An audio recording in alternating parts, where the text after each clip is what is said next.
tackling the topics everyone's talking about online. Share, engage, interact. This is Newsfeed Now. Yeah, welcome into the show here on Newsfeed Now. You heard it. We are capturing the stories that everybody's talking about online, and one of those stories we're getting straight in today in South Arkansas. An explosion felt 60 miles away into Louisiana, kills one person. Here's what happened. It's about 7 o'clock this morning. A truck carrying hazmat material, including ammonia nitrate, had an accident that led to that ammonia igniting and exploding. The aftermath not only killing one person, but also, according to folks in that area, destroying houses. Take a look at the scene. This is drone video from Ouachita Electric Co-ops. The hole in the highway about 15 feet. Now let's quickly talk about ammonia nitrate. It is found in fertilizer and it is easily ignited. Stephanie Sharp was the first journalist tweeting about it this morning. She is on her way to the scene. Steph, you are about 20 minutes away from that scene. What more information can you give us as far as, you know, the images that we're seeing and what you heard early on? Yeah. So like you said, we're about 15 minutes away from where it happened. It happened on about 2 miles into the highway, 278, I believe. So we're almost there. I know that the sheriff's office, they have the road blocked off because they're still going through that area, just trying to see all that damage. I mean, you can only imagine just the blast or that impact.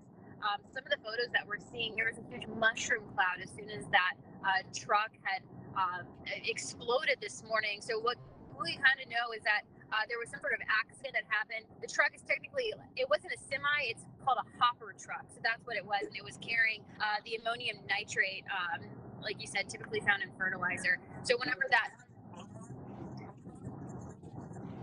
so I've been told we had, you know, our manager, Ernie Paulson, he was been in contact with the sheriff's office. So according to Ernie, he was told that it was actually carrying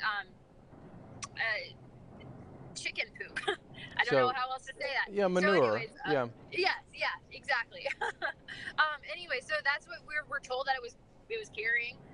But again, I mean, very you know, dangerous stuff, especially if, you know, this car or this truck had this accident. So what we do know is that the accident did happen.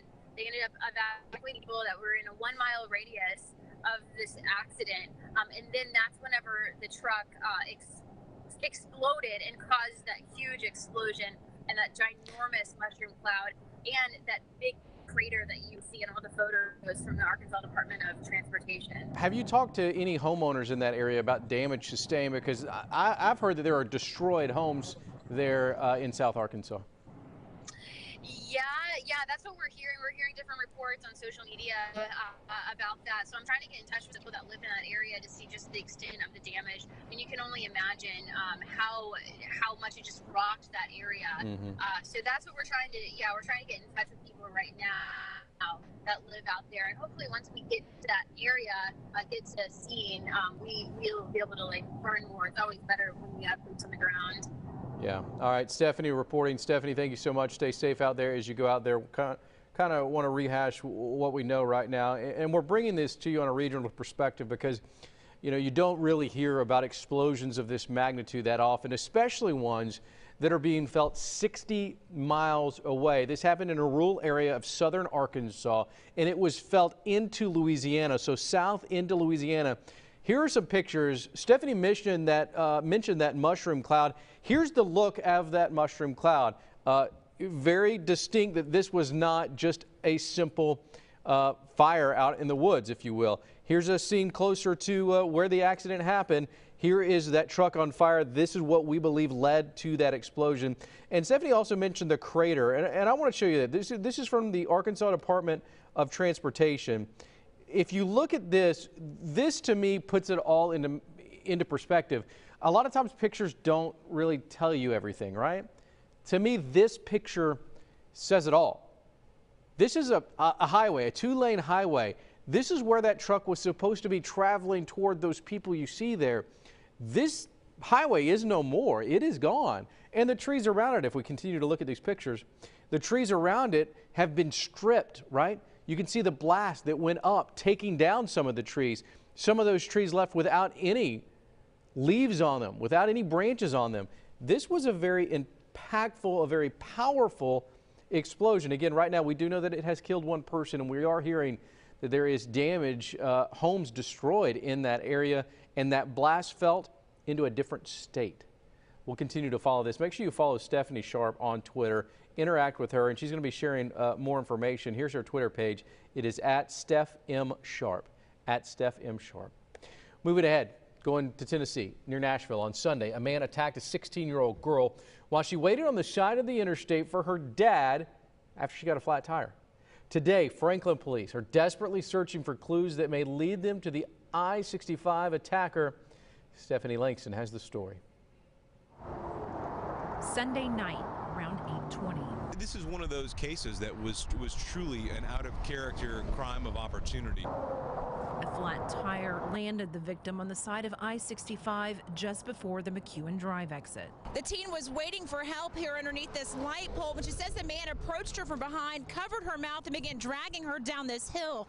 Her feet ended up getting tangled up in those roots there, and that's ultimately how she was able to break free. That kind of caused some resistance when the man was dragging her. He had to uncover her mouth, and at that point she began screaming for help. And so the fear probably overtook him that her screams would be heard and that someone may come to her aid. And so he let her go, and he ran back into the woods and disappeared. Police are following a number of theories. One is that someone passed her by here on the interstate, got off of McEwen Drive, and then pulled into the Sam's parking lot. The other is that the man was already in this tree line. We are certain that he was planning to sexually assault this girl. There is no doubt. That is troubling to us. It's troubling to the community. I think it's horrendous.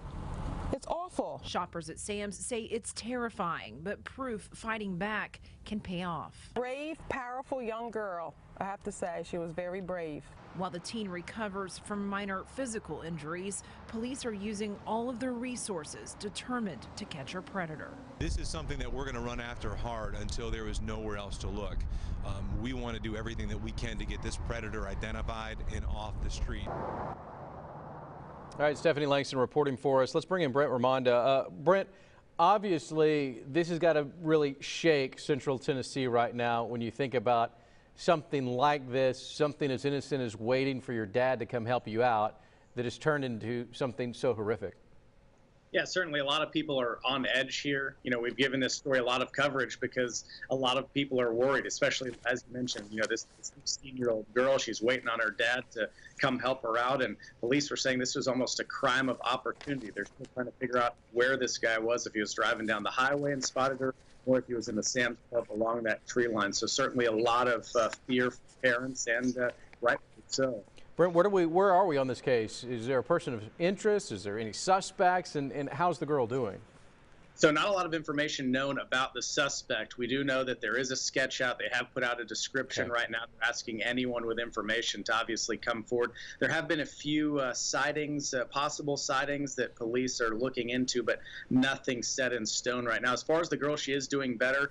Obviously screaming and fighting back to get away from this man has really helped her out, and she is safe at this time. But again, that suspect's still on the road, and if it's someone driving down the highway there, they don't know if this guy could be in Tennessee, if he continued on or anything like that. So obviously at this point they are depending on residents nearby and the public for any information. Let me ask you point blank, any physical evidence? Did this girl scratch him and maybe there's some DNA?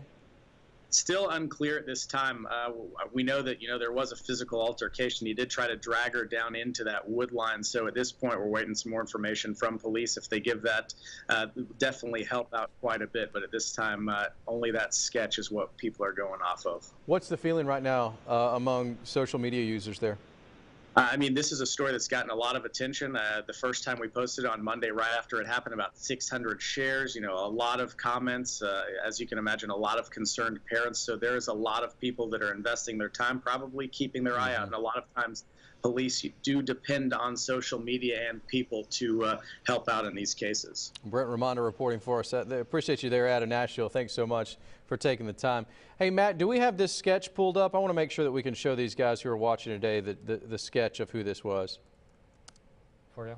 All right. He is going to work on pulling that up, and I'm looking for it right now. We want to make sure that all you guys have this sketch.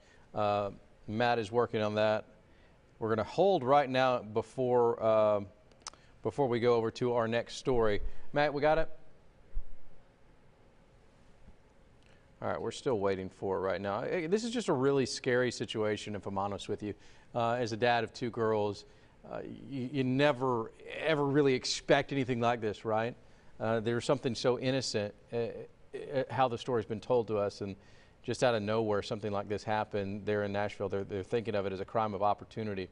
So, it's one of those things. I think it's really important, as we do this, that you see this sketch. Here's the sketch of this man who allegedly attacked a teenage girl who was waiting for her dad on the side of the interstate there in Central Tennessee. Take a look at it, folks. You can take a screenshot. That way if you see anybody like that or if it jogs your memory, you can help out folks. And let's protect some teenagers or any potential other targets this person may have. Matt, thanks for that. I'm the honest type. You guys know this. For some reason, growing up, I could never tell a lie, and I always had to let people know if they gave me something extra, I would always say, do you want it back? Like, for instance, in restaurants or drive-thrus, if I got a bonus burger, well, I'd tell you about it. Now, to be honest, if it was Chick-fil-A and they gave me extra Chick-fil-A, I probably wouldn't say anything, but that, again, is just me being honest. But over at Taco Bell, free tacos are great, but Annalisa Coble has more on something for lunch that, well, it wasn't expected.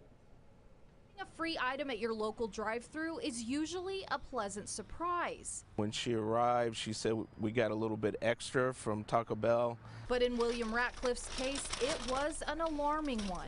This bright yellow box cutter was sitting on top of the lunch order his wife recently ordered at the Taco Bell on Troop Highway in Tyler. Imagine reaching in for your meal and coming out with a box cutter. We both were concerned the fact that, somebody could have gotten hurt. A parent maybe have passed the food back to a small child or something and they got a hold of it. He says he wasn't at all worried about the money spent or the quality of the food when they returned to the location to explain what happened. So I asked her to bring it back to Taco Bell, talk to the manager about it. And she brought it back, and they seemed to be more concerned about, was the food good, was it correct, things like that, not the fact that, there was a dangerous, hazardous item placed in the bag. Ratcliffe reached out to corporate but didn't hear back. That's when he called KETK News. I'm just concerned that, there's something put into place that won't happen again, because like I said, a small child could have gotten hold of it. You never know what could have happened. A possible dangerous lesson averted. And Annalise joins us now from Tyler, Texas. Look, this is not anything that you want to see. It's not anything that you should see. Anything else from Taco Bell corporate right now? Yes, we actually heard from them late yesterday, and they basically just said that they were disappointed that it happened and that they were going to have the franchise owner reach out to the customer as well as retrain the employees at that location. So, do you think that this family could get over that? Do you think they're going to visit Taco Bell again, or did the box cutter cut a style in their lunch plans? Actually, believe it or not, I asked them that the day that I interviewed them, and they were like, oh yeah, as long as they fix this, like, we'll come back. We just want to make sure that people are going to be safe when they eat at this location, so we're going to hold off until we know that people are safe. Hey, Annalise, was the box cutter open? I mean, these things have there's a locking function on them. Some of them you got to push down before you can push up. Was it open? Was the blade exposed? So the blade was technically exposed, but it had, I don't know if you could tell in the picture, it had a very small clear safety cover over it. So you could see it, but it had a clear cover over it. Okay, so I've got this picture pulled up here now from your social media page, your Twitter page, and we'll take a look as soon as it loads, that it did have that plastic covering on it. It's still a scary situation. You look down there and you're just trying to get your fire sauce and you end up with something else. Correct. Yeah. They said that when they talked to the Taco Bell location, they told them that it often happens, or I guess it happened because there was a box of sauces that they would pull from above where the bags are. And they most likely opened it, set the cutter down, and then grabbed. Yeah. Okay. All right. But did they admit that this was in fact their box cutter there at Taco Bell? Not to me. They did take it from the customer and wouldn't give it back. So I assume that means they took possession of it. Well, I guess it wasn't a gift then, was it, Annalise? I guess not. All right. Thank you so much. We really appreciate glad that. Everyone is safe, and hopefully now, yeah. Yeah, absolutely. Everybody is safe. At this point, it can kind of be comical. Again, taking a look at that, you can see the mild sauce there in the bag as well with a bright yellow box cutter. Interesting stuff there. All right, moving on to our next story here on Newsfeed Now. Pictures paint 1,000 words. We all have our favorite photo. Mine is of my wife right in the middle of my desk. I also have this random picture. I brought you guys this picture. Yeah, it's weird, right? But it reminds me of playing golf in the Bahamas, so I like to keep it on my desk. But there are pictures that paint a different story. For one man in Mobile, Alabama, a specific picture paints a painful past that includes being injured during a war. Bill Riles has the story. These days, Mobile native A.B. Grantham goes almost everywhere with his service dog, Bocephus. What? Lap. In fact, he was recently invited to Washington for the opening of a new photo exhibit at the Newseum, a museum dedicated to journalism. One photo displays the gruesomeness of the war. Grantham is the man lying on the tank, a rifle wound to his chest. This exhibit is from John Olson, who was a 20-year-old photographer in Vietnam. This collection commemorates the anniversary of the Tet Offensive and one of the bloodiest battles of the war, the Battle of Hue, the city where Grantham was wounded. You get, kind of thinking about those rest of the guys on the tank and how beat up and banged up and shot up and everything we were, and just kids. It's the culmination of a series of events for Grantham, first being reunited in 2016 with a fellow serviceman who also took this tank ride, then being featured in a new book by author Mark Bowden that chronicles the Battle of Hue as a turning point in the war.